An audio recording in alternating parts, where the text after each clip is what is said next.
Hello दोस्तों, नमस्कार। स्वागत है आपका अपने YouTube चैनल एक्सीलेंट आदित्य में। कैसे हैं दोस्तों आप लोग? आशा करता हूं बहुत अच्छे होंगे और तैयारी भी लगातार कर रहे होंगे। जैसा कि आप लोगों को पता है दोस्तों कि मध्य प्रदेश में वैकेंसियों की बारिश हो रही है। लगातार एक के बाद एक वैकेंसी आ रही है, ठीक है ना। साथ ही साथ सेंट्रल गवर्नमेंट अलग वैकेंसी जारी कर रही है। तो कहीं ना कहीं स्टूडेंट बहुत ज़्यादा कंफ्यूजन में है कि मैं किस एग्जाम की तैयारी करूं, किस एग्जाम की तैयारी ना करूं, ठीक है ना। तो मेरा कहना यह है दोस्तों कि सबसे पहले आप सारे जितनी भी वैकेंसी हैं जिसके लिए आप एलिजिबल हैं उनका एक क्या बनाए, एक टाइम टेबल बनाए। साथ ही साथ सबसे पहले आप सबका सिलेबस अलग कर लें। सिलेबस अलग करने के बाद आप देखिए कि उनमें कॉमन सब्जेक्ट क्या है, ठीक है ना। और दूसरी बात, कॉमन सब्जेक्ट के साथ साथ सबसे इजी सब्जेक्ट क्या है, आप सबसे पहले उनको फोकस करिए। बात रही हिस्ट्री की और ज्योग्राफी की, तो ये बहुत ज़्यादा सिलेबस हो जाता है, बहुत वास्ट सिलेबस हो जाता है। बाकी आप कॉन्स्टिट्यूशन में देखें तो कुछ लिमिटेड पॉइंट्स ही हैं, वही अक्सर पूछे जाते हैं, ठीक है ना। तो मैंने इसीलिए कि ये बहुत ज़्यादा वास्ट सिलेबस है, मैंने एक निचोड़ निकालने की कोशिश की है दोस्तों हिस्ट्री में। आज जो हम पढ़ने वाले हैं, मैं सबसे पहले बता दूं कि आपको 100 सालों का इतिहास एक ही वीडियो में, वो भी ट्रिकी वे में, जो भी इंपॉर्टेंट पॉइंट्स हैं, जो भी एग्जाम में आए हुए क्वेश्चन हैं या बहुत इंपॉर्टेंट हैं, वो सारा संग्रह मैंने एक ही वीडियो में करने का पूरा प्रयास किया है दोस्तों। मैंने 3-4 अलग अलग किताब ली, ठीक है ना। इसके बाद मैंने क्या किया है, जो जो इंपॉर्टेंट पॉइंट्स हैं बिल्कुल उनका ट्रिक बनाया है। ट्रिक इसलिए जरूरी है दोस्तों, कुछ लोगों ने कहा कि भाई आप हर चीज को ट्रिक से पढ़ाते हैं। देखिए दोस्तों, समय आपके पास है बहुत कम, ठीक है ना, और आपको सारे सब्जेक्ट पढ़ने हैं, तो ट्रिक इसलिए जरूरी है। जैसे मैं एक छोटा सा एग्जांपल देके बता रहा हूं। जैसे आपसे पूछा जाए खरबूजा महल कहाँ है, खरबूजा महल, ठीक है ना, ये मध्य प्रदेश में है। अब खरबूजा, अगर हम इसे कोरिलेट करते हैं कि धार वाली चाकू से हम खरबूजा को काटेंगे, तो आप धार बिल्कुल आसानी से याद रखोगे और बहुत लंबे समय तक याद रखोगे। लेकिन आप अभी रोहित महल पूछ लें या फिर और भी कोई क्वेश्चन पूछ लें, क्योंकि उसका हम इमेज नहीं बना पाते। जैसे आपसे मैं बोलूं गिलास, तो आपको क्या गिलास के अक्षर दिख रहे हैं या फिर गिलास का एक इमेज फॉर्म हो रहा है। हमारा ये ट्रिक नहीं है एक्चुअली में, इसे हम निमोनिक या फिर ये कह दें कि इमेज फॉर्म में हम चीज़ों को कन्वर्ट करते हैं और उन चीज़ों को लंबे समय तक इसी फॉर्म में याद रख सकते हैं। क्योंकि देखिए, आज जैसे 100 सालों के इतिहास में कितने अंग्रेजों के नाम आएंगे, जिसमें रॉबर्ट क्लाइव है, जॉन मैकर्सन है, लॉर्ड कॉर्नवालिस है, जॉन शोर है, ठीक है ना। इसके अलावा ये आपका विलियम बेंटिक है। अब कितने अंग्रेजों के नाम याद रखेंगे। तो इतने अंग्रेज शासक हुए हैं या फिर इतनी सारी घटनाएं हुई हैं, इतने सारे संधियां हुई हैं, अब कितने याद रखेंगे। तो इन चीज़ों को बहुत ही आसान तरीके से, बहुत ही इजी वे में हम याद करेंगे। और पूरा का पूरा टॉपिक दोस्तों, ये तो सबसे पहले जो हमने ये बनाया है, ये इसलिए बनाया है ताकि देखिए 1757 से हम शुरू करने वाले हैं। 1757 में प्लासी का युद्ध हुआ। प्लासी के युद्ध से ही अंग्रेजों का आधिपत्य हमारे भारत में धीरे धीरे जमना शुरू हो गया। अब ये जाएगा 1947 तक, ठीक है ना। तो उस क्रम में सबसे पहले हम अंग्रेजों को तो लिख लें, अंग्रेजों के नाम याद रख लें। अब इससे क्या होगा, इससे ये होगा दोस्तों कि जो भी घटनाएं घटी जाएंगी, जैसे इसमें इनका शासन, जैसे कॉर्नवालिस का शासन रहा है 1786 से 1793 तक। अब इसके बीच में जो भी घटनाएं घटी जाएंगी, वो घटनाएं किससे संबंधित होंगे, कॉर्नवालिस से, ठीक है ना। तो इसलिए सबसे पहले हमने क्या किया है, जितने भी ब्रिटिश शासक हुए हैं 1757 से 1857 तक, सबसे पहले हमने वो शासकों को बिल्कुल ट्रिकी वे में याद करवाने की कोशिश करेंगे। आपको हमने लिख के रख दिया है, ठीक है दोस्तों, और याद भी करवाएंगे। इसके बाद हम जो प्रमुख प्रमुख लड़ाइयां हुई हैं, प्रमुख प्रमुख संधियां हुई हैं, किस शासक ने क्या करवाया है, जैसे आंग्ल मैसूर का युद्ध, आंग्ल मराठा युद्ध, आंग्ल सिख युद्ध, आंग्ल नेपाल युद्ध, तो ये तमाम चीजें हम इस वीडियो के अंदर कवर करवाने वाले हैं दोस्तों। और यकीन मानिए, ये वीडियो देखने के बाद आप कहीं भी भटकने की जरूरत नहीं है आपको। आप एक ही वीडियो में सारी चीजें कवर कर पाएंगे दोस्तों। और इसके बाद जैसे ही ये वीडियो खत्म होती है 1857, तो 1857 के बाद 1857 से 1947 तक की एक और नेक्स्ट वीडियो होगी, जिसमें आपकी मॉडर्न हिस्ट्री लगभग लगभग कवर हो जाएगी, ठीक है दोस्तों। अब इसके बाद हम क्या करेंगे दोस्तों, जो मिडाइवल हिस्ट्री है, एंशिएंट हिस्ट्री है, तो एंशिएंट और मेडाइवल हिस्ट्री, उनकी भी 2-2 वीडियो लेकर आएंगे जिसमें पूरी हिस्ट्री खत्म हो जाएगी। टोटल कुल मिलाकर देखा जाए तो आपको 10 से 15 घंटे देने हैं, उसमें हिस्ट्री के सारे जो मोस्ट ऑफ इम्पोर्टेंट पॉइंट्स हैं आपके कवर हो जाएंगे। ठीक है दोस्तों, तो सबसे पहले मैंने इसलिए ये सारा लेक्चर आपको दे दिया क्योंकि आप लोग आते हैं स्किप कर जाते हैं कि यार क्या है ये, ठीक है ना, क्या बता रहे हैं, समझ नहीं आ रहा है। तो आप जब तक वीडियो के अंत तक बने नहीं रहेंगे, जब तक एक एक पॉइंट को समझेंगे नहीं, ठीक है ना। बाकी आप यूट्यूब में आप खोज लीजिए, आपको ऐसे पूरे 100 सालों का इतिहास ट्रिकी वे में नहीं मिलेगा। ठीक है दोस्तों, तो मैंने कोशिश की है, देखिए मेरी कोशिश कहाँ तक सफल हो पाती है। तो बस आप यही आप लोगों से रिक्वेस्ट है कि आप वीडियो के अंत तक बने रहें और इस सेशन का जरूर लाभ लें। ठीक है दोस्तों, क्योंकि समय बहुत कम है। ठीक है, आइए वीडियो की शुरुआत करते हैं ब्रिटिश शासकों से। देखिए, अब सबसे पहले हमें क्या करना है, जितने भी ब्रिटिश शासक हैं उनको एक सीक्वेंस से याद करेंगे, बिल्कुल इजी वे में याद करेंगे। कैसे? अब हमें इस सारे ब्रिटिश शासकों को याद करने के लिए हमें एक पात्र सोचना है और उस पात्र का नाम है कलुआ। ठीक है दोस्तों, क्या नाम है? कलुआ। कलुआ के ही लाइफ साइकिल से, उसकी जिंदगी में जो उतार चढ़ाव हुए, उसी से हम जितने भी ब्रिटिश शासक हैं, देखिए कैसे याद करेंगे। सबसे पहला ट्रिक है, हमने इसे 3 पार्ट्स में बांटा है। देखिए, trick number first, trick number second और ट्रिक नंबर ये थर्ड, और तीनों में कलुआ के ही लाइफ को हमने क्या किया है, एक्सप्लेन किया है। देखिए कैसे। कलुआ हंसकर कान में शोर करके जला रहा है। अब इसका मतलब क्या है समझिए पहले। कलुआ है, उसे अचानक ऐसी शक्तियां मिल गई है कि वो इतना ज्यादा पागल हो गया, क्योंकि सफलता मिलते ही लोगों का दिमाग खराब हो जाता है, कुछ लोगों को छोड़ के, ठीक है ना। तो कलुआ का इतना ज्यादा दिमाग खराब हो गया है, मतलब सफलता मिल गई है उसे कुछ ऐसी शक्ति मिल गई है, ठीक है ना। अब क्या शक्ति मिली है लास्ट में देखेंगे, वो एलियन बन जाता है, एलियन से कैसे उसकी बॉडी हार्ड हो जाएगी, तो वो सब देखेंगे। लेकिन अभी देखिए, कलुआ को सफलता मिलती ही वो इतना हंस रहा है, कलुआ हंस कर, ठीक है ना, कलुआ हंस कर कान में शोर करके लोगों को क्या कर रहा है, जला रहा है। जैसे जलन पैदा करना, जैसे आप अपने पड़ोसी के साइड में आप बढ़िया हॉर्नेट या फिर बुलेट लेके, ठीक है ना, बढ़िया गाड़ी वाड़ी लेके चश्मा वश्मा लगा के निकल जाओ, फिर देखो साइड वाले आपके जो पड़ोसी हैं कैसे जलते हैं, समझ रहे हैं ना। तो वही चीज हो रही है कलुआ के साथ। कलुआ हंसकर कान में शोर करके लोगों को जला रहा है, कान में चिल्ला चिल्ला के बता रहा है कि भैया मेरे पास ऐसी शक्ति है, मैं ये बन गया, ठीक है ना।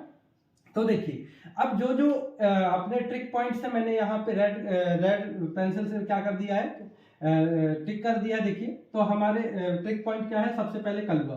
तो 1757 से लेके 1767 तक क्लाइव, कलुआ से हो जाएगा क्लाइव, और ये हो जाएंगे रॉबर्ट क्लाइव। ठीक है दोस्तों, ऐसे ही याद होंगे दोस्तों, याद रखिए, आप भागिए मत इन चीजों से, क्योंकि आज नहीं तो कल करना ही है आपको। ऐसी मेथड से ये याद होंगे 1 से 2 बार में। नहीं तो आप यदि ये सोचे कि भाई इतने सारे हैं, हम कहाँ पढ़े, तो फिर नहीं हो पा रहा है, ठीक है ना।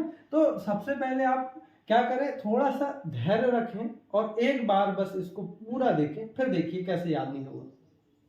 तो कलुआ से क्या हो जाएगा, क्लाइव हो जाएगा। बिल्कुल कलुआ की कहानी याद रखना है, यही कलुआ आपको सिलेक्शन दिलवाने वाला है। तो कलुआ से हो जाएगा क्लाइव, जिससे बन जाएगा रॉबर्ट क्लाइव, ठीक है ना। फिर ईयर एक साथ देख लेंगे, हंस कर, तो हंस से हो जाएगा हेस्टिंग, क्या हो जाएगा, हेस्टिंग, और इससे बन जाएगा वॉरेन हेस्टिंग। क्या बन जाएगा दोस्तों, वॉरेन हेस्टिंग, ठीक है ना। आप सबसे पहले मैं तो कहूंगा स्क्रीनशॉट ले लीजिए, मैं साइड में हो जाता हूं, इसलिए ले लीजिए दोस्तों, ताकि आप अभी मैं इस पे यहाँ पे टिक करूंगा तो ये सब कुछ बिगड़ जाएगा, फिर बाद में इसके आप नोट्स बना लीजिएगा, ठीक है। अब तक ले लिए होंगे आप। तो हंस कर, तो हेस्टिंग हो जाएगा हंस से, और ये बन जाएगा वॉरेन हेस्टिंग। इसके बाद देखिए कर, हंस कर, तो कर में देखिए इसमें आ रहा है मैं करसन, क्या आ रहा है, मैं करसन आ रहा है, तो ये बन जाएगा जॉन मैकरसन, ठीक है दोस्तों। अब कान में, कहाँ शोर कर रहा है दोस्तों, वो कान में शोर करेगा, तो कान से बन जाएगा कार्नवालिस, क्या बन जाएगा, कार्नवालिस, लॉर्ड कार्नवालिस, ठीक है ना। बहुत अहम योगदान है इनका अंग्रेजी सरकार की जो हुकूमत है यहाँ पे भारत में बनाने में, ध्यान रखिएगा। इसके बाद शोर से हो जाएगा जॉन शोर, ठीक है ना। और तो जला से हो जाएगा वेले जली। देखिए जली जली जला जली, ये देखो जला से वर्ड यहाँ पे क्या कोरिलेट हो रहा है, जली, तो बन जाएगा लॉर्ड वेले जली। ठीक है दोस्तों, तो देखिए इनके ईयर्स दे रखे हैं 1757 1767 तक आपके कलवा है, मतलब क्लाइव है। ठीक है ना, हेस्टिंग है 74 से 85 तक, मैकरसन है 85 से 86 तक। ठीक है ना, कार्नवालिस है 86 से 93 तक, और जॉन शोर है 93 से 98 तक, और वेले जली है 98 से 1805 तक। तो बिल्कुल सिंपल सा ट्रिक था, कलवा हंसकर कान में शोर करके लोगों को क्या कर रहा है, जला रहा है। ठीक है दोस्तों, इतना हो गया। अब देखिए, अब सफलता मिल गई है कलवा को, ठीक है ना, लोगों को जला रहा है, मन नहीं भर रहा है उसका, मन नहीं भर रहा है उसका। दूसरा ट्रिक देखिए, बालों को मिनटों में हंस हंस कर बना रहा है। ठीक है ना, और बिल्कुल एंटिक लग रहा है, कहते हैं ना एंटिक पीस लग रहा है। एंटिक मतलब समझ रहे हो ना आप लोग। तो अभी उसका मन नहीं भर रहा है, बिल्कुल बालों को मिनटों में वो क्या कर रहा है, बना रहा है, बिल्कुल कंघी कर रहा है जबरदस्त। ठीक है ना, और क्या बने जाएगा आगे, जेंटलमैन बन जाएगा। देखिए कैसे बनेगा, तो बालों को मिनटों में हंस हंस कर बना रहा है और बिल्कुल एंटिक लग रहा है। ठीक है दोस्तों, एक पात्र कलवा बस ध्यान रखना है आपको। देखिए पूरे 1757 से 1857 तक जितने भी अंग्रेज आए हैं आपको याद हो जाएंगे। बालों को मिनटों में हंस हंस कर बना रहा है, बिल्कुल एंटिक लग रहा है। तो बालों से हो जाएगा क्या, देखिए बालों हमारे यहाँ पे कोड वर्ड है, तो बालों से क्या बन जाएगा, जॉर्ज बार्लो। ठीक है, इसके बाद मिनटों में तो बन जाएगा लॉर्ड मिंटो प्रथम। ठीक है ना, क्या बन जाएगा, लॉर्ड मिंटो प्रथम। यहाँ पे एक और चीज जोड़ लीजिए, जैसे यहाँ पे 1807 है, यहाँ लगा लीजिए 1907। ठीक है ना, और 1909 तक अभी लॉर्ड मिंटो द्वितीय आएगा। देखिए 1807 से 1813, तो 1907 से 1909 तक लॉर्ड मिंटो द्वितीय। ठीक है ना, इसको जोड़ लीजिएगा। तो बालों को मिनटों में हंस हंस कर, दो बार आ रहा है हंस हंस कर, तो एक हंस से हो जाएगा हेस्टिंग, लॉर्ड हेस्टिंग। ये वॉरेन हेस्टिंग थे दोस्त, कंफ्यूज बिल्कुल नहीं होंगे आप। हंस हंस कर तो लॉर्ड हेस्टिंग हो जाएगा। इसके बाद फिर हंस हंस कर, तो हंस आ रहा है फिर से, तो एम हस्ट हो जाएगा। देखिए हंस में आ रहा है, हस्ट में क्या आ रहा है, हंस आ रहा है, तो एम एम हस्ट। ठीक है ना, अब इसके बाद क्या लग रहा है, वो एंटिक लग रहा है। कैसा लग रहा है दोस्तों, एंटिक लग रहा है। तो एंटिक से हो जाएगा बेंटिक। क्या हो जाएगा, बेंटिक, जिन्होंने सती प्रथा खत्म की थी। ठीक है ना, तो विलियम बेंटिक, राजा राम मोहन राय के साथ मिलकर। तो वो पूरी डिटेल तो अभी हम देंगे ही देंगे दोस्तों। हर एक, जैसे आपका क्लाइव है, तो क्लाइव के अंदर इन्होंने क्या क्या काम किया था, ठीक है ना, वो सब कुछ हमने बना के रखा है, आप बने रहें। तो ये हो गया दोस्तों, एक बार और रिवीजन कर लीजिए। देखिए बालों को मिनटों में हंस हंस कर, ठीक है ना, बना रहा है और बिल्कुल एंटिक लग रहा है। तो बालों को हो जाएगा जॉर्ज बालो। ठीक है ना, मिनटों में तो लॉर्ड मिंटो प्रथम। ठीक है ना, हंस हंस कर तो लॉर्ड हेस्टिंग और एम हस्ट। ठीक है ना, तो ये हो जाएगा, और एंटिक से हो जाएगा बेंटिक, तो विलियम बेंटिक। ठीक है दोस्तों, इनके शासन जो क्रम है वो देख लीजिए, 1805 से 1807 में। ठीक है ना, 1807 से 1813 तक। सॉरी, ये तो उसका है। ठीक है, लॉर्ड मिंटो द्वितीय का है ये। तो 1813 से 1823 तक, और इसके बाद एमस्ट का कितना है, 23 से लेके 28 तक है। ठीक है ना, और विलियम बेंटिक, तो विलियम बेंटिक का यहाँ पे लिखा नहीं है, आप लिख लीजिए 1828 से लेके 1834 तक। ठीक है दोस्तों, ये हो जाएगा। अब देखिए, वो क्या लग रहा था, एंटिक लग रहा था। कौन लग रहा था एंटिक, कलवा लग रहा था। अब नेक्स्ट में क्या होगा देखिए, अब वो बन जाएगा जेंटलमैन। क्या बन जाएगा दोस्तों, जेंटलमैन बन जाएगा। और क्या होगा, ऐसा लगेगा जैसे लैंड में, कोई लैंड मतलब क्या होता है, जमीन। ठीक है ना, जैसे आमिर खान उतरे थे ना पीके मूवी में ऊपर से, ठीक है ना, वैसे ही लैंड में ऐसा लग रहा है जैसे कोई एलियन उतर गया हो। देखिए जेंटलमैन जो लैंड में उतरा, ठीक है ना, कहाँ उतरा, लैंड में उतरा, एलियन। ठीक है ना, ऐसा लग रहा है जैसे क्या है, एलियन है, जिसके हार्ड हैं डोले शोले। अच्छा, उसके जो डोले शोले हैं, डोले शोले समझते हैं ना दोस्तों, तो वो डोले शोले कैसे हैं, हार्ड हैं डोले शोले। देखिए अब इसके ट्रिक हम कैसे निकालेंगे। तो जेंटलमैन में क्या वर्ड आ रहा है, मैन। मैन से बन जाएगा चार्ल्स मेंटकॉफ। ठीक है ना, और हर एक अंग्रेज की अलग अलग विशेषता, अलग अलग कार्य प्रणाली थी। ठीक है ना, इसलिए बिल्कुल एक भी नहीं छोड़ना है दोस्तों। तो मैन से क्या बनेगा, चार्ल्स मेंटकॉफ। ठीक है ना, इसके बाद कहाँ उतरा था, लैंड में उतरा था, तो लैंड से क्या बन जाएगा, ऑकलैंड। ठीक है दोस्तों। अब ऐसा लग रहा था जैसे एलियन है, क्या लग रहा था, एलियन, तो एलियन से बन जाएगा एलन बरो। क्या बन जाएगा दोस्तों, एलियन से बन जाएगा एलन बरो।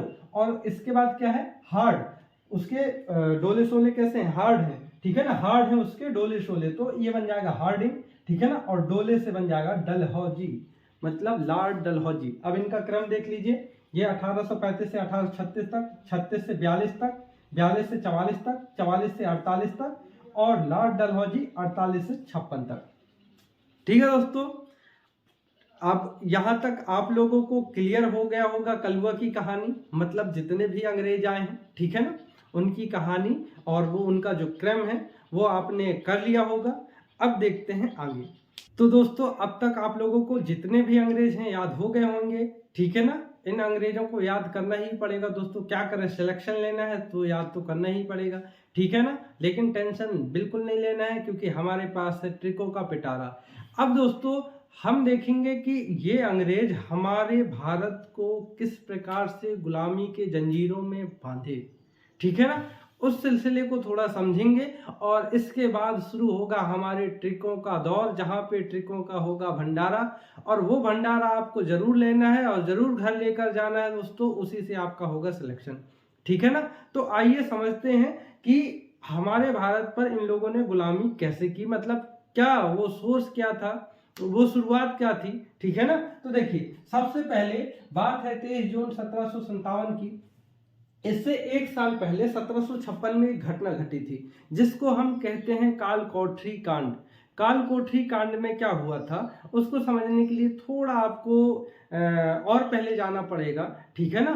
तो क्या हुआ था, बंगाल के जो नवाब थे जिनका नाम क्या है, सिराजुद्दौला, इन्होंने अंग्रेजी हुकूमत को भारत में, मतलब अपने बंगाल में व्यापार करने से बिल्कुल रोक दिया था, ठीक है ना। प्रवेश निषेध का बोर्ड लगा दिया था कि भाई हमें किसी भी प्रकार का आप लोगों से टैक्स नहीं चाहिए, आप यहाँ व्यापार नहीं करेंगे तो नहीं करेंगे, ठीक है ना।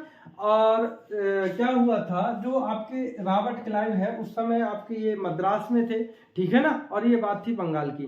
अब जो अंग्रेजी सेना थी तो वो जबरदस्ती घुसपैठिए तरीके से बंगाल में घुस जाती है और व्यापार शुरू कर देती है। तो लगभग 143 लोगों को हमारे सिराजुद्दौला के जो सैनिक थे उन लोगों ने पकड़ लिए और एक बंद काल कोठरी में डाल दिया, ठीक है ना। और जैसे कि इतिहासकार बताते हैं कि लगभग 21 लोग वहां से जिंदा बचकर निकले थे और उनमें से कुछ लोग रॉबर्ट क्लाइव तक पहुंचे जो मद्रास में उस समय निवासरत थे।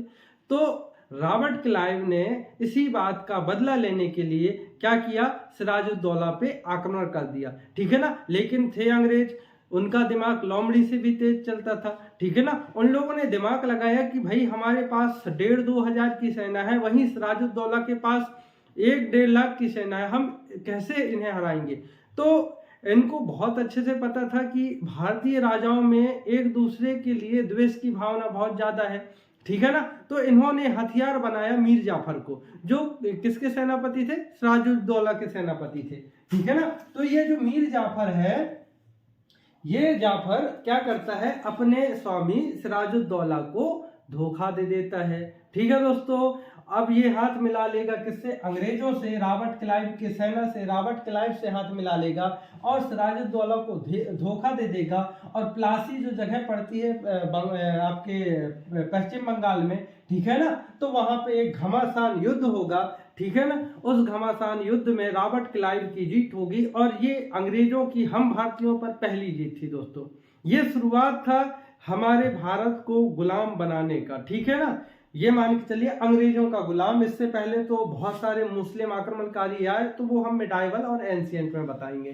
तो देखिए, तो इस प्रकार से रॉबर्ट क्लाइव को पहली जीत मिलती है, ठीक है ना। और इसे हम किस नाम से जानते हैं, प्लासी के युद्ध के नाम से जानते हैं दोस्तों।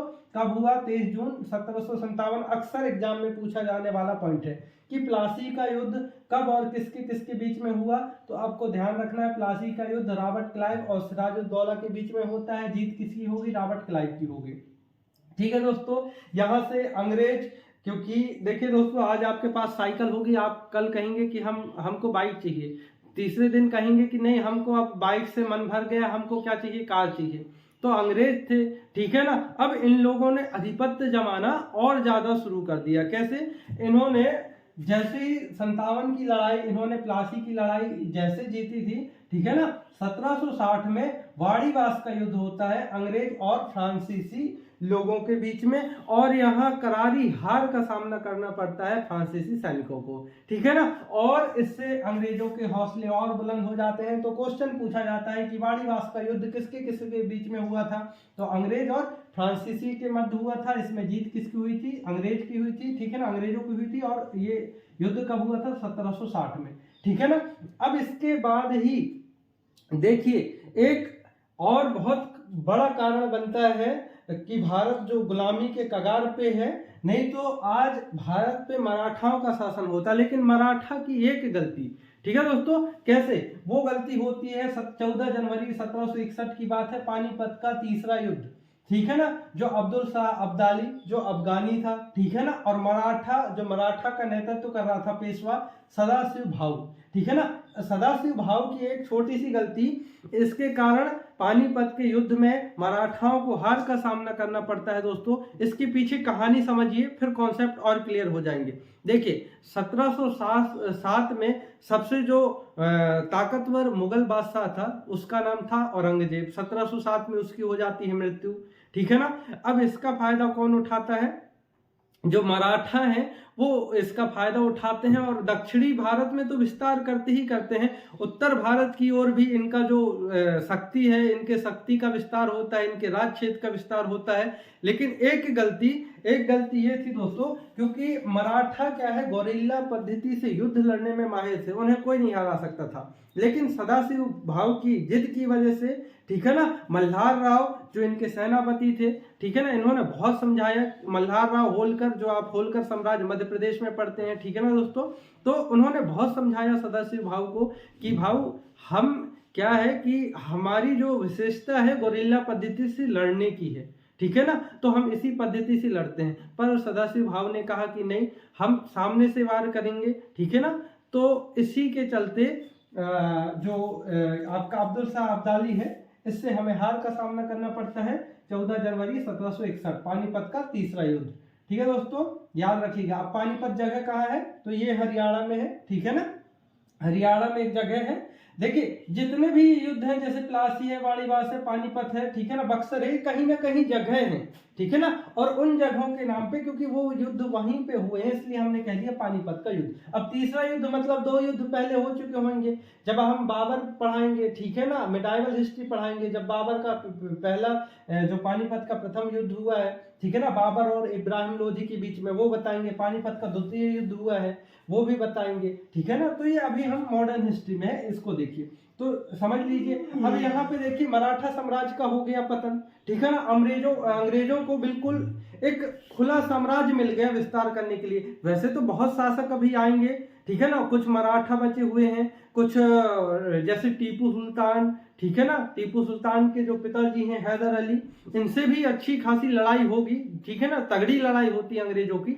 लेकिन कहीं ना कहीं अंग्रेजों को जीत मिलती जाती है। देखिए तो बात आती है 1764 की, जो रॉबर्ट क्लाइव, यहाँ पे देखिए एक बार फिर से जो सिराजुद्दौला है, ये जैसे ही हार का सामना करता है, ये हार के भाग जाता है अवध और दिल्ली, ठीक है ना। अवध में उस समय के जो नवाब थे वो शुजाउद्दौला थे, और दिल्ली के जो नवाब थे वो थे शाह आलम द्वितीय, ठीक है ना दोस्तों। तो जो दिल्ली के नवाब शाह आलम द्वितीय और अवध के नवाब शुजाउद्दौला, ठीक है ना, इन सबको लेके कौन पहुंचता है फिर से लड़ने के लिए? कौन पहुंचेगा? आपका ये सिराजुद्दौला पहुंचेगा, ठीक है ना। अब उस समय रॉबर्ट क्लाइव का हो जाएगा ट्रांसफर, ये चले जाएंगे मद्रास में। उस समय बंगाल के जो करंट गवर्नर होंगे वो कौन होंगे दोस्तों? हेक्टर मुनरो, ठीक है ना। अब एक फिर से बक्सर का युद्ध, बक्सर एक जगह है, ठीक है ना, बिहार और झारखंड के बीच में। तो ये बक्सर का युद्ध बहुत भयानक युद्ध होगा, और यहाँ पे हेक्टर मुनरो की मतलब अंग्रेजों की पुनः जीत होगी। और इस प्रकार से अंग्रेजों की लगातार ये दूसरी जीत होने के बाद अंग्रेज शासकों की जो हुकूमत थी धीरे धीरे बढ़ती जा रही थी, उनकी ताकत में विस्तार होता जा रहा था, ठीक है दोस्तों। तो अब देखिए यहाँ पे हेक्टर मुनरो को जीत मिल चुकी है। बक्सर का युद्ध 22 अक्टूबर 1764 को, ठीक है ना। अब देखिए इस प्रकार से अंग्रेजी शासक धीरे धीरे भारत पे हुकूमत शुरू कर चुके थे। साथ ही साथ देखिए 12 अगस्त 1765 और 16 अगस्त इसके 4 दिन बाद ही 1765 में दो विशेष संधियां होती हैं। अब इनको आपको बहुत अच्छे से ध्यान रखना है, क्योंकि ये संधि का मतलब होता है जब भी एक राजा दूसरे राजा से हार जाते हैं तो आपस में क्या कर लेते हैं, एक समझौता करते हैं कि देखिए भैया हम आपको ये चीज दे रहे हैं, या आप ये हमारी शर्तें मानिए, हम आपकी ये शर्तें मानते हैं, तो इसको हम संधि कह देते हैं। तो दो विशेष संधियां होती हैं, ठीक है ना, 1765 और 12 अगस्त 1765 और 16 अगस्त 1765 को इलाहाबाद की संधि फर्स्ट, ठीक है ना, इलाहाबाद की पहली संधि, इलाहाबाद की दूसरी संधि, ये एग्जाम में अक्सर पूछे जाते हैं दोस्तों, ठीक है ना। तो शाह आलम द्वितीय है दोस्तों, यहाँ पे सेकेंड लगा लीजिएगा, शाह आलम द्वितीय और क्लाइव के बीच में, रॉबर्ट क्लाइव के बीच में इलाहाबाद की संधि पहली होगी, और इलाहाबाद की दूसरी संधि होगी शुजाउद्दौला और रॉबर्ट क्लाइव के बीच में ही 14 अगस्त 1765 को, ठीक है दोस्तों। तो ये आप देख पा रहे हैं, ठीक है ना, ये बक्सर का युद्ध होता है, कब होता है 64 में, और 65 में संधि के थ्रू ये क्या करते हैं, एक दूसरे के संरक्षण में आ जाते हैं। अब यहाँ पे रॉबर्ट क्लाइव क्या करेगा, इन दोनों शासकों को क्या देगा, संरक्षण देगा, ठीक है ना, और उसके लिए क्या लेगा, बदले में टैक्स लेगा, पैसा लेगा, ठीक है ना। अब देखिए इसके बाद हमने डाल दिया यहाँ पे आंग्ल मैसूर युद्ध। अब इसका सीक्वेंस तो बिगड़ जाएगा, जैसे हमने 57 किया, 60 किया, 61 किया, 64 किया, जो जो विशेष घटनाएं घटी हैं, लेकिन इसको हमने एक साथ इसलिए कर दिया दोस्तों क्योंकि इसे अलग अलग करेंगे तो आपको पढ़ने में बहुत ज्यादा कंफ्यूजन होगा, ठीक है ना, इसलिए हमने इसको एक साथ लिख दिया है, और एक साथ कर लेंगे तो आप कभी भूलेंगे नहीं। देखिए सबसे पहले आंग्ल मैसूर युद्ध क्या है समझिए। आंग्ल मतलब अंग्रेज, और मैसूर के उस समय के बहुत जो ताकतवर शासक थे जिनका नाम क्या था, हैदर अली, ठीक है ना, और इनके पुत्र हुए टीपू सुल्तान, ठीक है ना। तो टीपू सुल्तान क्या करेंगे, अंग्रेजों से लड़ाई करेंगे। हमने अंग्रेजों के नाम इसलिए नहीं लिखे हैं दोस्तों, आपको इतना बस याद रखना है, और इनके कौन सी ये जो संधि हुई है इनके बीच में, ठीक है ना, वो आपको ध्यान रखना है। तो 1767 में हैदर अली ही लड़ेंगे, ठीक है ना। प्रथम आंग्ल मैसूर युद्ध, द्वितीय होता है 80 से 84, ठीक है ना, फिर तीसरा होता है 90 से 94, और चौथा होता है 99। देखिए एक बार और पढ़िए, 67 में पहला आंग्ल मैसूर युद्ध, दूसरा में 80, ठीक है ना, और तीसरा में 90 और चौथा में 99। बस याद हो गया होगा। अब आपको यहाँ पे लिखना है किस किस के बीच में, तो सबसे पहले हैदर अली, इसके बाद सारे युद्ध टीपू सुल्तान ने ही अकेले लड़े, ठीक है ना। इसके बाद देखिए किसके साथ हुई लड़ाई, तो अंग्रेजों के साथ, क्योंकि आंग्ल मैसूर युद्ध ही पढ़ रहे हैं आप। तो पहली संधि पूछा ये जाता है कि पहली जो लड़ाई हुई है, आंग्ल मैसूर युद्ध हुआ था, तो उसके तहत कौन सी संधि की गई। ऑप्शन में दिया जाएगा मद्रास, मैंगलोर, श्रीरंगपट्टनम, मैसूर। तो आपको बताना है पहले मद्रास, ठीक है ना। देखिए इसको इस प्रकार से भी याद कर सकते हैं, मद्रास, यहाँ 3 आपको लेटर मिलेंगे, फिर यहाँ 4, यहाँ पे 5 से ज्यादा, ठीक है ना, लास्ट का मैसूर, उसे मैसूर याद कर लीजिएगा, ठीक है। अब आप कह रहे होंगे कि ट्रिक तो दिख ही नहीं रहा है, सर ने कहा तो पूरा ट्रिक बताएंगे, तो ट्रिक बताएंगे, थोड़ा आप धैर्य धारण करें दोस्तों। क्या है कि जो ट्रिकों का दौर है वो शुरू होगा हमारे अंग्रेजी जो शासक हैं, मतलब जब यहाँ वॉरेन हेस्टिंग से पढ़ेंगे, यहाँ से हम ट्रिकों की शुरुआत करेंगे, ठीक है। तो देखिए, तो हैदर अली, टीपू सुल्तान, टीपू सुल्तान, टीपू सुल्तान, लगातार लिख लिया। सबसे पहले मद्रास 3 लेटर, 4 लेटर मैंगलोर, मद्रास, मैंगलोर, श्रीरंगपट्टनम, और लास्ट का मैसूर। तो ये संधि हुई है दोस्तों। इन जगहों में क्या हुआ है कि आपस में समझौता किए हैं, कौन, अंग्रेज और ये जो मैसूर के उस समय के वर्तमान शासक थे, ठीक है ना। तो ये याद हो गया होगा। अब बात आती है 1772, ठीक है ना, 65 के बाद सीधे आ जाइए 72 में, ठीक है ना। तो जो 72 में घटना घटी है, तो वो घटना कोई विशेष तो नहीं है, लेकिन ये बंगाल के अंतिम गवर्नर जो थे वॉरेन हेस्टिंग। देखिए दोस्तों मैंने इसलिए इसे लिख दिया है, देखिए हमने कहा बंगाल का गवर्नर, और वो भी अंतिम। इसके बाद आ जाएगा बंगाल का गवर्नर जनरल।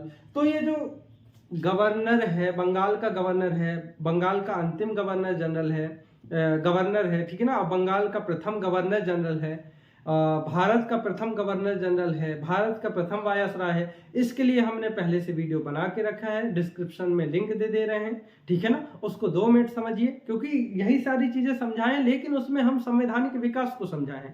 संवैधानिक विकास, जैसे जैसे संविधान का विकास हुआ है, भारत में, वैसे वैसे ही इनके पद के जो नाम है वो भी परिवर्तन हुए हैं। तो उन परिवर्तनों को आप थोड़ा देख लें तो आप बिल्कुल कंफ्यूज नहीं होंगे कि गवर्नर जनरल कब आ गया, गवर्नर कब आ गया, क्योंकि उसमें हम अच्छे से बता के रखें। और ये मॉडर्न हिस्ट्री क्लास है, ठीक है ना। अब यहाँ संवैधानिक बात करेंगे तो आप कहेंगे सर पूरा मिक्स कर रहे हैं, ठीक है ना, समझ नहीं आ रहा, इसलिए उसके लिए आप डिस्क्रिप्शन में लिंक दे रखा है, आप वहां से देख लीजिएगा। देखिए, तो 72 में बंगाल का अंतिम गवर्नर आएगा कौन, वॉरेन हेस्टिंग। इसके बाद 1773 में पहली बार सरकार, जो ब्रिटिश गवर्नमेंट है, ब्रिटिश क्राउन है, वो क्या करेगी, कंपनी पे, क्योंकि ये कौन लोग थे, ये जो वॉरेन हेस्टिंग है, रॉबर्ट क्लाइव है, कौन है ये लोग, ये हैं कंपनी के क्या है, वर्कर हैं, ठीक है ना, कंपनी के वर्कर है, ना कि कोई ब्रिटिश गवर्नमेंट के भेजे हुए सेनापति, ठीक है ना। तो इनको इनके ऊपर रेगुलेट करने के लिए, रेगुलेशन करने के लिए, शासन करने के लिए, रेगुलेट का मतलब जैसे दोस्तों हम पंखे को रेगुलेटर से ही कम ज्यादा करते हैं, तो रेगुलेट का मतलब होता है नियंत्रण। तो रेगुलेटिंग एक्ट, एक्ट मतलब कानून, नियम, पहली बार लाया गया किसके खिलाफ, अंग्रेजों के खिलाफ, अंग्रेजों के लिए, कि भैया आप इस प्रकार से हर चीज को आप इस देश में नहीं कर सकते, कुछ नियम कानून अब हमारे भी चलेंगे। ये किसका कहना है, ये ब्रिटिश क्राउन का कहना है, ब्रिटिश गवर्नमेंट का कहना है, ठीक है ना। तो रेगुलेटिंग एक्ट कब आता है, 1773 में। बाकी इसकी जो फुल डिटेल है आपको डिस्क्रिप्शन वाली वीडियो में मिल जाएगी। अब इसके बाद देखिए 1774 से 1785 तक शासनकाल रहेगा वॉरेन हेस्टिंग। अब यहाँ से हम जो ट्रिक है हमारे वो समझिए, ठीक है ना, निमोनिक मेथड कैसे। देखो वॉरेन हेस्टिंग में क्या वर्ड आ रहा है, स्टिंग, और स्टिंग ऑपरेशन का काम किसका होता है दोस्तों, ठीक है ना। अब खुद बताइए कि स्टिंग ऑपरेशन का काम किसका होता है। स्टिंग ऑपरेशन कौन करते हैं, न्यूज वाले करते हैं, जो समाचार पत्र होते हैं ना, तो जो समाचार वाले होते हैं, चाहे ये बहुत ज्यादा बारिश हो रही हो, चाहे भूकंप आया हो, चाहे फिर आतंकवादी हमला कर दिए हो, ठीक है ना, इनका स्टिंग ऑपरेशन कभी नहीं रुक सकता, ठीक है ना। ये भले एक इंसान पानी में डूब रहा है, बाढ़ आई हुई है, वो डूब रहा है, वहां माइक घुसेड़ के कहेंगे हाँ बताइए भैया कैसा लग रहा है आपको, ठीक है ना। तो इनका जो स्टिंग ऑपरेशन है उसी से हमको देखिए क्या क्या हमको ध्यान रखना है। तो स्टिंग ऑपरेशन कौन करते हैं, न्यूज वाले। तो भारत का जो पहला न्यूज है, पहला समाचार पत्र है, जिसका नाम क्या है, द बंगाल गजट, इन्हीं के शासनकाल में आया था, ठीक है ना, इन्हीं के शासनकाल में आया था। दूसरी बात देखिए, समाचार वाले कुछ भी हो लोगों को न्याय जरूर दिला देते हैं। अब बात करें गोदी मीडिया की तो बात अलग है, लेकिन समाचार, जब से समाचार पत्र शुरू हुए हैं, कहीं ना कहीं लोगों को बहुत सारी जानकारियां मिलती है, बहुत सारे लोगों को न्याय मिलता है, ठीक है ना। तो देखिए न्याय से आप ध्यान रखिएगा कि 1774 में इन्हीं के शासनकाल में भारत में पहला सुप्रीम कोर्ट बना था, ठीक है दोस्तों, पहला सुप्रीम कोर्ट बना था, और वो कहाँ बना था, कलकत्ता में। तो यहाँ लिख लीजिएगा कि इन्हीं के शासनकाल में पहला क्या बना था, सुप्रीम कोर्ट बना था। कहाँ बना था, कलकत्ता में बना था, ठीक है ना। और इसके जो प्रथम न्यायाधीश थे, इनका नाम था एलिजा इम्पे, ठीक है दोस्तों, लिख लीजिए, यहाँ पे जगह नहीं है, एलिजा इम्पे इसके प्रथम क्या थे, चीफ जस्टिस थे, ठीक है दोस्तों। अब इसके बाद देखिए समाचार में इतनी ताकत होती है दोस्तों, सरकार को हिला देते हैं ये लोग, ठीक है ना, सरकार को हिला देते हैं, ठीक है। तो हिला देते से आपको ध्यान रखना है रोहिल्ला, ठीक है ना, रोहिल्ला का युद्ध, ठीक है ना, किसके शासनकाल में होगा, वॉरेन हेस्टिंग के शासनकाल में होगा। अब कैसे होगा, वॉरेन हेस्टिंग क्या है, जो आपके शाह आलम द्वितीय है और सिराजुद्दौला है, सॉरी शुजाउद्दौला है, इनको संरक्षण प्राप्त कर रहे थे, ठीक है ना। तो इन नवाबों के ऊपर अफगानों ने क्या किया, हमला किया। क्या किया दोस्तों, हमला किया, अफगानी सेना ने हमला किया, जिन्हें हम रोहिल्ला के नाम से जानते हैं, ठीक है ना। तो उन्होंने जब हमला किया तो वॉरेन हेस्टिंग ने क्या किया, सहायता प्रदान की थी, किसको, शाह आलम द्वितीय और शुजाउद्दौला को। इसी को हम रोहिल्ला का युद्ध कहते हैं, ठीक है दोस्तों। तो देखिए कितने आसान ट्रिक से, स्टिंग से ही हमने क्या निकाला, हमने समाचार पत्र निकाला, स्टिंग ऑपरेशन किया, ठीक है ना, और वो सरकार को हिला देते हैं, और इसके साथ साथ क्या करते हैं दोस्तों, समाचार पत्र वाले ही लोगों को न्याय दिलाते हैं। तो इस प्रकार से आपको याद रखना है, और आगे जो हम पढ़ने वाले हैं बिल्कुल ऐसा ही सब कुछ मिलेगा, ठीक है दोस्तों। अब देखते हैं इसके आगे। दोस्तों आप लोगों ने वॉरेन हेस्टिंग के बारे में जान लिया, हमने ट्रिक से याद कर लिया। अब जो और अंग्रेज शासक जो इसी क्रम में आए हैं उनको ट्रिक से याद करेंगे और इनके जो जो इंपॉर्टेंट कार्यकाल रहे हैं, जो भी काम रहे उनको। देखिए दोस्तों, आप देखिए लॉर्ड कॉर्नवालिस, ठीक है ना। लॉर्ड कॉर्नवालिस कब आए हैं? 1786, ठीक है दोस्तों, ये 1786 इसको लिख लीजिएगा। 1786 से इनका शासनकाल रहा है 1793 तक। अब इनकी विशेषता क्या है, आपको ट्रिक से याद करना है। देखिए कॉर्नवालिस में दो वर्ड आ रहे हैं दोस्तों, एक कॉर्न और दूसरा वालिस। तो जो वालिस है, वालिस को आप पुलिस पढ़ सकते हैं। देखिए राइमिंग है, वालिस पुलिस, वालिस पुलिस, ठीक है ना। तो पुलिस प्रशासन की जो शुरुआत हुई थी कॉर्नवालिस के शासनकाल में हुई थी दोस्तों। एक कॉन्सेप्ट क्लियर, ठीक है ना। दूसरा जो मोस्ट इंपोर्टेंट पॉइंट्स है, देखिए पुलिस क्यों होती है? पुलिस होती है नागरिकों की सेवा करने के लिए। क्यों होती है दोस्तों? नागरिकों के सेवा करने के लिए होती है। तो नागरिक सेवा का जनक किसे कहेंगे? तो कॉर्नवालिस को ही नागरिक सेवा का जनक कहेंगे दोस्तों। क्लियर। इसके बाद देख लीजिए कार से कार और कार से बन जाएगा कलेक्टर। तो उस समय पूरा जो प्रशासन व्यवस्था है उसका पृथककरण का जो सिद्धांत भी अगर कहा जाए तो कॉर्नवालिस ने ही दिया था। पृथककरण का सिद्धांत ये है दोस्तों, जैसे अभी देखिए पंचायती राज है, ठीक है ना। पंचायती राज के तहत भारत सरकार क्या कर रही है, जो शक्ति है उसका विकेंद्रीकरण कर रही है, मतलब शक्ति को बांट रही है बिल्कुल छोटे छोटे टुकड़ों में। भैया आप गांव लेवल में सरपंच देखेगा, ठीक है ना, नगर पंचायत लेवल में आपके जनपद सदस्य देखेंगे। तो इस प्रकार से क्या है, कामों को बांटना ही क्या कहते हैं कि पृथककरण का सिद्धांत, मतलब शक्तियों का क्या करना, बांटना, ठीक है ना, इसे ही क्या देते हैं पृथककरण। तो इसको देखिए किस प्रकार से कलेक्टर, और कलेक्टर को पूरा जिम्मा सौंपा गया था उस समय, ठीक है ना, कि आप काम करवाइए। और एक मोस्ट इंपोर्टेंट स्थायी बंदोबस्त की व्यवस्था। देखिए इसको कैसे याद करेंगे, जो कलेक्टर होते हैं दोस्तों कभी भी इनका स्थायी क्या होता है, रिक्रूटमेंट नहीं होता है, इनका क्या है ट्रांसफर होता ही रहता है। तो आपको उसी से याद रखना है स्थायी बंदोबस्त। अब स्थायी बंदोबस्त है क्या दोस्तों, समझिए स्थायी बंदोबस्त क्या है, ठीक है ना। स्थायी बंदोबस्त ये है दोस्तों कि उस समय जो 100% जो जमींदार थे वो टैक्स लेते थे और 100% टैक्स अपने पास रखते थे, ठीक है ना। तो सरकार ने कहा कि जिस प्रकार से, मतलब ब्रिटिश शासकों ने कहा कि भाई इस प्रकार से लूट आप नहीं मचा सकते, ठीक है ना। तो उन्होंने ये किया कि 90% जो राजस्व प्राप्त होगा, मतलब टैक्स प्राप्त होगा, वो आप सरकार को देंगे, ठीक है ना, और 10% टैक्स आप अपने पास रखेंगे, ठीक है ना। तो ये था आपका स्थायी बंदोबस्त। और इसमें किसानों को, आप क्योंकि देखिए जो जमींदार होते थे कभी ज्यादा टैक्स, कभी मतलब मनमानी वसूली जाती थी सारी चीजें, ठीक है ना। तो उस प्रथा को बंद करवाने के लिए एक स्थायी बंदोबस्त कर दिया गया कि आप इतना ही टैक्स लेंगे और इतने टैक्स में 90% हमें देंगे और 10% आपके काम का, ठीक है दोस्तों। तो ये हो गया आपका स्थायी बंदोबस्त। इसके बाद आ जाइए, देखिए 93 के बाद आ जाइए 98 से 1805 में बीच के जो शासक है, जो जो इम्पोर्टेंट है मैं उन्हीं को यहाँ पे लिखा हुआ हूँ दोस्तों, ठीक है ना। तो लॉर्ड वेलेजली, तो लॉर्ड वेलेजली में देखिए वर्ड आ रहा है जल। कोई जल जाएगा तो आप सहायता करोगे ना दोस्तों, कि नहीं करोगे, ठीक है ना। तो आपको वेलेजली, जली में वर्ड याद रखना है जल।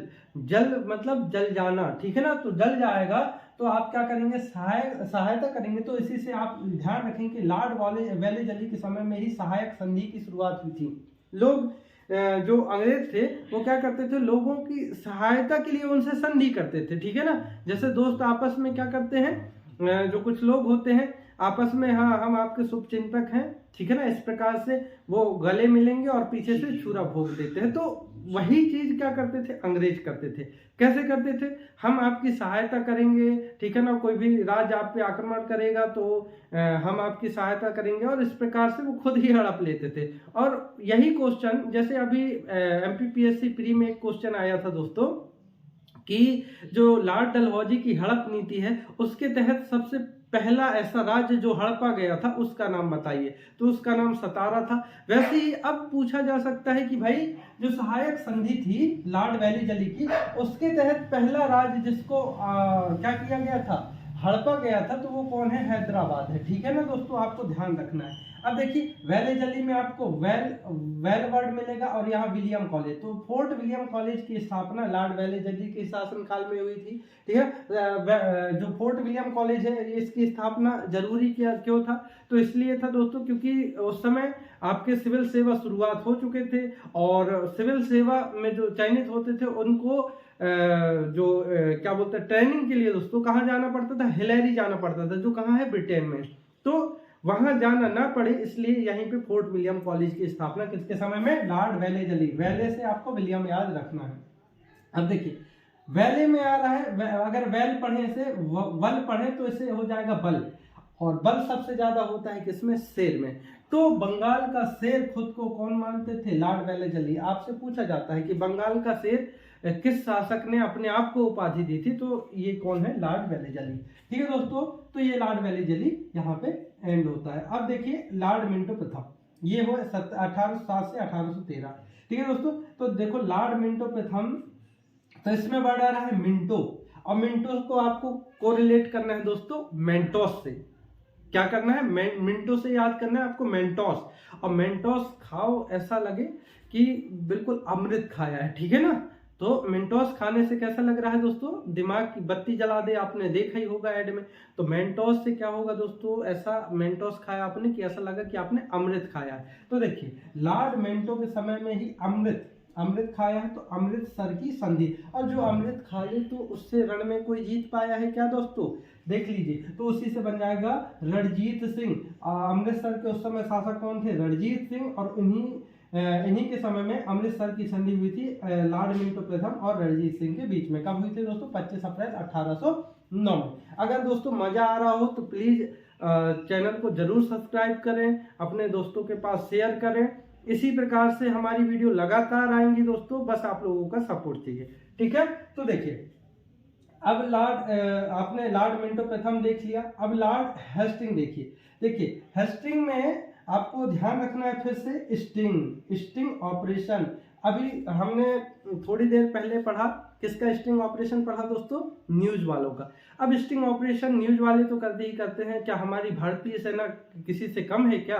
ठीक है दोस्तों, तो हमारी भारतीय सेना अब स्टिंग ऑपरेशन करेगी और नल्ला पाकिस्तान को बिल्कुल मौत के घाट उतारेगी। देखिए कैसे, अब आसान ट्रिक बताएंगे स्टिंग ऑपरेशन से। स्टिंग ऑपरेशन से आपको ध्यान रखना, सेना और सेनाओं में सेना सबसे जो खतरनाक सेना है दोस्तों, गोरखा सेना का नाम आप लोगों ने सुना होगा, गोरखा रेजिमेंट। ठीक है ना, एक्चुअली में जो गोरखा रेजिमेंट बनाया गया है वो नेपाली सेना को ही जो बेस मानकर बनाया गया है। तो देखिए नेपाली सेना को गोरखा सेना के नाम से जानते हैं। अब सेना है तो गोली तो चलाएगी ही ना दोस्तों, सेना है तो गोली तो चलाएगी ही चलाएगी।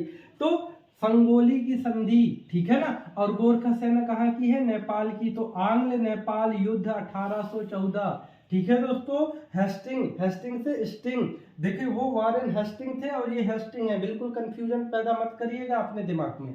तो गोरखा सेना कहाँ की है, नेपाल की है। ठीक है ना, और आंग्ल नेपाल युद्ध कब हुआ था, 1814 में। और गोरखा सेना है तो सेना क्या चलाएगी, गोली चलाएगी। तो संगोली की संधि के तहत नेपाल और अंग्रेजों के बीच में संधि हुई थी। ठीक है दोस्तों, अब आ जाइए लॉर्ड एमहर्स्ट, और इनका शासनकाल मिलेगा आपको 1823 और 1828 में। इससे पहले दोस्तों एक चीज और ऐड कर लीजिए, 1813 और 1823 में जो पेशवा 1818 की बात है, ये 1818 जब मराठाओं का तीसरा आंग्ल मराठा युद्ध होगा। अभी हम मराठा के जो जितने भी युद्ध हुए अंग्रेजों के साथ वो भी करवाएंगे इसके बाद, देख लीजिए। तो आपको ध्यान रखना है 1818 में लॉर्ड हेस्टिंग के शासन काल में ही पेशवा पद की समाप्ति हुई थी। अब पेशवा पद क्या है दोस्तों, तो जो मराठा साम्राज्य हुआ करते थे, तो मराठा साम्राज्य में जो राजा हुए करते थे वो उनका लड़ाई वड़ाई में जाना कोई ऐसा रोल नहीं था। तो रोल किसका होता था, जो पेशवा होते थे, मतलब सेनापति हुआ करते थे। ठीक है ना, पेशवा, उस पद को हम क्या कहते हैं, पेशवा। तो जैसे बाजीराव मस्तानी में आपने बाजीराव को देखा होगा, रणवीर सिंह को, वो क्या थे दोस्तों, वो पेशवा ही थे। ठीक है ना, उनके पिताजी बालाजी, तो वो भी क्या थे, पेशवा थे। तो पेशवा का मतलब ये है, और पेशवा पद की यहाँ समाप्ति हो जाती है अंग्रेजों के द्वारा। अब देखिए लॉर्ड एमहर्स्ट, तो एमहर्स्ट देखिए दोस्तों, हस्ट में वर्ड आ रहा है हस्ट, तो हष्ट पुष्ट जो रहेगा वही बीमारियों से आने वाले समय में लड़ेगा। भाई जो हष्ट पुष्ट नहीं रहेगा, जो बाहर की बर्गर पिज्जा और ये दुनिया भर के जंक फूड्स में रहेगा, तो आने वाले समय में इतनी मिलावट में और इतने पर्यावरण प्रदूषण के समय में वो कैसे जीवन यापन करेगा? बीमारियों से वो तो बिल्कुल थक हार के मर ही जाएगा। तो देखिए बस यही तो आपका ट्रिक है कि हष्ट पुष्ट रहना है और बीमारियों से लड़ना है, ठीक है ना। तो देखिए हष्ट से हो जाएगा एम हष्ट और बीमारी से हो जाएगा बर्मा। तो बर्मा क्या है? म्यांमार का पुराना नाम है, ठीक है ना। म्यांमार का पुराना नाम क्या है? बर्मा। और बर्मा का युद्ध होता है इन्हीं के शासनकाल में, ठीक है ना। और दूसरा आपको ध्यान रखना है, बात से ही याद रखना है आपको, बैरकपुर सैन्य विद्रोह इन्हीं के शासनकाल में होता है, ठीक है दोस्तों। बहुत मजा आ रहा होगा आप लोगों को, क्योंकि इस प्रकार से ट्रिकी वीडियो आप पूरे यूट्यूब में देख लीजिए। इस प्रकार से पूरे शासनकाल को किसी ने नहीं समझाया है, ठीक है दोस्तों। और बहुत कम समय में ये आपका हो जाएगा, बस 1 से 1.5 घंटे की वीडियो है, आपको एक बार पढ़ना है दोस्तों, बस फिर बाद में रिवीजन करते रहिएगा। अब देखिए लॉर्ड विलियम बेंटिक, ठीक है दोस्तों, इनका शासनकाल बहुत महत्वपूर्ण है, क्योंकि इन्होंने वो कार्य किया था जो कहीं ना कहीं हमारी जो कुप्रथाएं हैं, जो अभी हमारे समाज में पूर्ण रूप से जातिवाद खत्म नहीं हुआ है, लेकिन इन्होंने एक बहुत अच्छा काम किया था। सती प्रथा का अंत इन्हीं के शासनकाल में हुआ, ठगी प्रथा का अंत इन्हीं के शासनकाल में हुआ, ठीक है ना।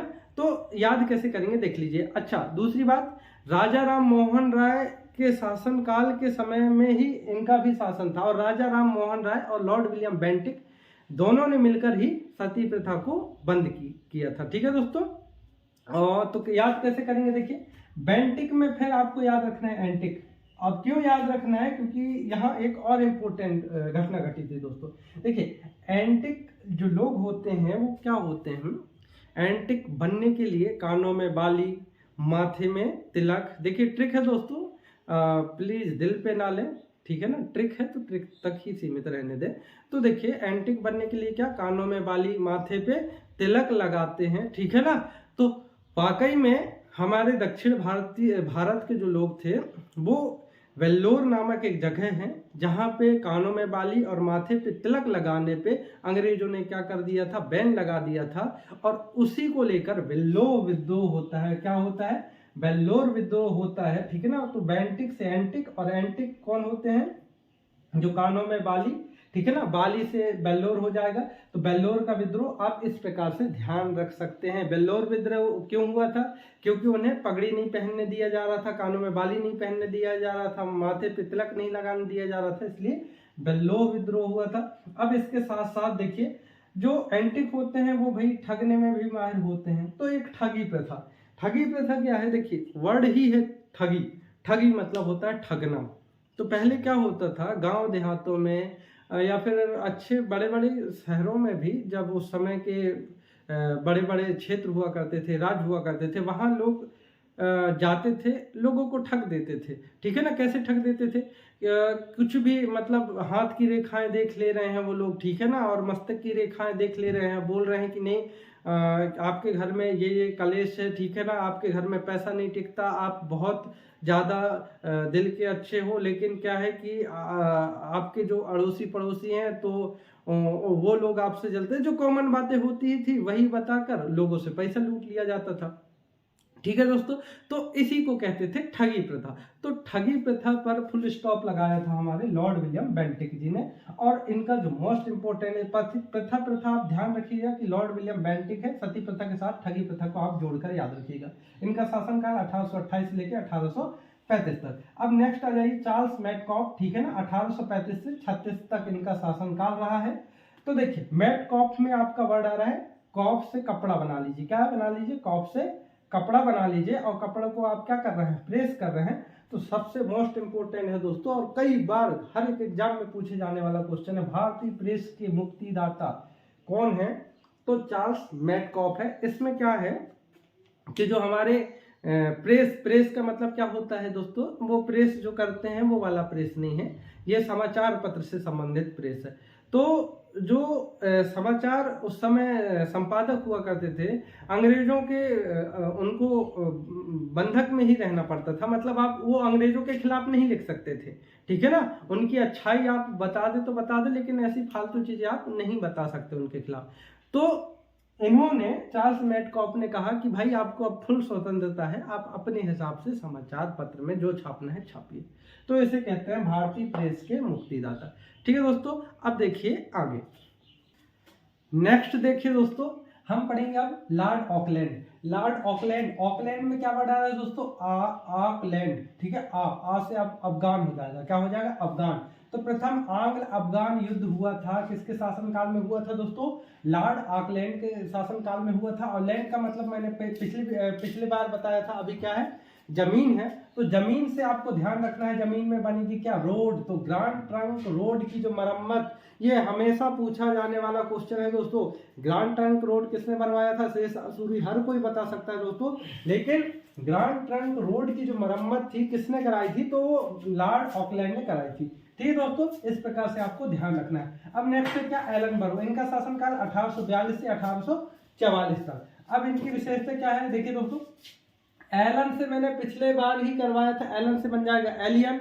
और एलियन आने वाले समय में हमको क्या बना लेंगे? दास बना लेंगे। दास मतलब, ठीक है ना, जो सारा काम करे। ठीक है, तो दास बना लेंगे, तो हो जाएगा दास प्रथा का अंत एलन बरो के द्वारा। ये बहुत इंपॉर्टेंट है, पीएससी में आया हुआ क्वेश्चन है। 1843 को, ठीक है ना, रविवार की जो छुट्टी की शुरुआत हुई थी वो 1843 में ही शुरुआत हुई थी, ये मैंने ऐड कर दिया। नेक्स्ट देखिए लॉर्ड हार्डिंग। ठीक है ना, अब लॉर्ड हार्डिंग का जो शासनकाल रहा है 1844 से 1848 तक दोस्तों। ठीक है ना, अब देखिए हार्डिंग में वर्ड आ रहा है हार्डी। देखिए हार्डी संधू को कौन नहीं जानता, जो एक सिंगर है, कहाँ का है? पंजाब का है। और किस धर्म का है? सिख धर्म का है। ठीक है ना, तो आपको उसी से याद रखना है। हार्दिक संधू, संधू में भी सा आ रहा है। तो आंग्ल सिख युद्ध जो हुआ था, प्रथम आंग्ल सिख युद्ध हुआ था, ये किसके शासनकाल में हुआ? लॉर्ड हार्डिंग के शासनकाल में हुआ। ठीक है ना, और जो हार्ड होता है उसके पास बल ज्यादा होगा। ठीक है ना, जो हार्ड होगा उसके पास बल ज्यादा होगा, तो उससे हो जाएगा नर बलि प्रथा। ठीक है दोस्तों, तो ये इस प्रकार से हमने कहां तक कर लिया? 1848 तक। हमने बोला था 1857 तक, तो 1857 देखिए। अब लॉर्ड है नेक्स्ट, लॉर्ड डलहौजी, 1848 से लेके 1856 तक इनका शासनकाल चलेगा। ठीक है ना, और इनकी जो जो विशेषताएं हैं, हम इनका ट्रिक नहीं बनाए हैं, आपको ऐसे ही याद करना है, आप इतना तो कर ही सकते हैं। देखिए इनकी विशेष बात क्या क्या थी इनके शासनकाल की? तो द्वितीय आंग्ल सिख युद्ध और द्वितीय आंग्ल वर्मा युद्ध। ठीक है ना, ये इन्हीं के शासनकाल में हुआ ये। ठीक है ना, लोक सेवा विभाग, जिसके थ्रू पीएससी का चयन प्रक्रिया शुरू हुआ। ठीक है ना, और लोक निर्माण विभाग, ठीक है ना, इन्हीं के शासनकाल में हुआ। तो देखिए इनको दो दो करके आप याद करेंगे, जैसे द्वितीय आंग्ल सिख युद्ध और द्वितीय आंग्ल वर्मा, ये पहला पॉइंट और ये दूसरा पॉइंट हो गया। इनको एक साथ करना है, मैंने अलग अलग लिख दिया है, सॉरी। ठीक है ना, इसके बाद आपको ये तीसरा और ये चौथा पॉइंट बना के एक साथ याद करना है। लोक सेवा विभाग 1854 में स्थापना और लोक निर्माण विभाग। अब भारत में प्रथम बार देखिए, भारत में पहली बार डाक टिकट का प्रचलन इन्हीं के शासनकाल में। ठीक है ना, और भारतीय रेलवे की शुरुआत इन्हीं के शासनकाल में 1853। ठीक है दोस्तों, मुंबई से थाड़े आपको याद होगा। तो देखिए भारतीय रेलवे का जनक कहा जाता है, क्यों? क्योंकि इन्हीं के शासनकाल में भारतीय रेल की शुरुआत हुई थी। तो भारतीय रेल की शुरुआत मतलब भारतीय रेलवे का जनक। ठीक है ना, और भारत में पहली बार डाक टिकट का प्रचलन जो चला था इन्हीं के शासनकाल में हुआ है। और आपको ध्यान रखना है, पोस्ट ऑफिस एक्ट लाया गया था दोस्तों, तो इन्हीं के शासनकाल में। पोस्ट ऑफिस किससे संबंधित है? डाक विभाग से संबंधित है। अब एक विशेष खास बात, ठीक है ना, इसमें लिखा हुआ है, देखिए पंजाब शासन का ब्रिटिश में विलय 1849, ये अभी एसएससी जीडी में पूछा गया क्वेश्चन है। अब देखिए इसके साथ ही साथ जो पंजाब शासन जैसे हारती है, ठीक है ना, पंजाब उस समय पंजाब में जो भी शासक थे, जैसे ही उनकी हार होती है तो पंजाब के सिखों के पास एक प्रसिद्ध हीरा हुआ करता था, कोहिनूर का हीरा। आप लोगों को भी याद होगा। ठीक है ना, तो वो कोहिनूर हीरा अब किसके पास चला गया? अंग्रेजों के पास, और वो महारानी विक्टोरिया के पास चला गया। तो अभी भी जो कोहिनूर का हीरा है अभी भी ब्रिटेन में संरक्षित है। किसके पास? जो इन्हीं के वंशज है इनके पास। ठीक है दोस्तों, अब मोस्ट इंपोर्टेंट जो अभी पीएससी में आया हुआ क्वेश्चन है दोस्तों, व्यापगत सिद्धांत, जिसे हड़प की नीति कहते हैं। क्वेश्चन ये था दोस्तों कि लॉर्ड डलहौजी की व्यापगत सिद्धांत के तहत सबसे पहले किस राज्य का क्या किया गया था? हड़प किया गया था। और उसका आंसर मैं अभी बता भी चुका हूं, क्या है दोस्तों? सतारा है। ठीक है ना, अब आपका ये 1857 इसके बाद आएगा, और 1857 की क्रांति के ऊपर दोस्तों मैंने एक जबरदस्त वीडियो बनाई है, आप देखिएगा, डिस्क्रिप्शन में उसकी भी हम लिंक दे रहे हैं दोस्तों। आपको मजा नहीं आएगा तो कहिएगा। बिल्कुल 1857 के हर एक पॉइंट पे हमने बिल्कुल ट्रिक के माध्यम से समझाया है, उस ट्रिक को जरूर देखें। इस प्रकार से आपके ये 1757 से लेके 1857 की क्रांति जो हुई है, ठीक है ना, वहां तक हो जाएगा खत्म। अब हम पढ़ेंगे, थोड़ा सा बचा हुआ है मराठा आंग्ल मराठा युद्ध, थोड़ा सा हम ये बता दे रहे हैं, ठीक है दोस्तों अब हम देखेंगे आंग्ल मराठा युद्ध और युद्ध के दौरान कौन कौन सी संधियां हुई हैं, अक्सर पूछे जाते हैं एग्जाम में दोस्तों। देखिए कैसे, देखिए प्रथम आंग्ल मराठा, द्वितीय आंग्ल मराठा, तृतीय आंग्ल मराठा आपको लिख लेना है। और हमने ये लिखा है मराठाओं की तरफ से उस समय नेतृत्व कौन कर रहे थे, और अंग्रेजी जो शासन थी तो अंग्रेजी शासन व्यवस्था की तरफ से नेतृत्व कौन कर रहे थे, ठीक है ना। तो देखिए प्रथम आंग्ल मराठा युद्ध 1775 से 1782 तक, ठीक है ना। और उसमें कौन कौन नेतृत्व करते थे, माधवराव और वॉरेन हेस्टिंग, और सालबाई की संधि के साथ ये खत्म हुआ, ठीक है दोस्तों। देखिए सेकेंड आपका द्वितीय आंग्ल मराठा युद्ध 1803 और 1806 तक चला, ठीक है ना। इसके नेतृत्व करता बाजीराव सेकेंड थे, ठीक है ना। और जॉर्ज बालो इसके जो ब्रिटिश शासन करता थे उस समय के नेतृत्व करते थे। और राजघाट संधि के साथ आंग्ल मराठा युद्ध का, यहाँ द्वितीय आंग्ल मराठा युद्ध का समापन होता है। नेक्स्ट देखिए तृतीय आंग्ल मराठा युद्ध 1817 से 1818 की ईस्वी, 1817 से 1818 ईस्वी तक चलता है। Bajirao second plus Lord Hasting के बीच में क्या होता है, युद्ध होता है, और पूना की संधि के साथ ये आंग्ल मराठा युद्ध समाप्त होता है। साथ ही साथ जो मराठाओं में पेशवा पद है, ठीक है ना, पेशवा जो पद है जिसके बारे में मैंने बताया था, उसकी समाप्ति 1818 में खत्म हो जाता है, ठीक है दोस्तों। तो इस प्रकार से हमने आज पूरे 100 सालों के इतिहास को पढ़ लिया है दोस्तों। अब नेक्स्ट वीडियो जो आएगी उसमें हम 1857 से लेके 1947 तक की जो भी विशेष घटनाएं हुई हैं, जो भी विशेष संधियां हुई हैं, ठीक है ना, जो भी विशेष युद्ध हुए हैं, वो संपूर्ण जानकारी हम नेक्स्ट वीडियो में देंगे, ठीक है दोस्तों। और आप लोगों को इसी प्रकार से सपोर्ट बनाकर रखना है दोस्तों। देखिए आप लोग सपोर्ट बनाएंगे, ठीक है ना, आप लोग सब्सक्राइब करेंगे चैनल, आप दोस्तों को शेयर करेंगे तो मेरे अंदर मोटिवेशन भी ज़्यादा आएगा और मैं ज़्यादा से ज़्यादा वीडियो आप तक लेकर आऊँगा, ठीक है दोस्तों। तो इसी प्रकार मुझे सपोर्ट करते रहें। सेशन में बने रहने के लिए बहुत बहुत धन्यवाद।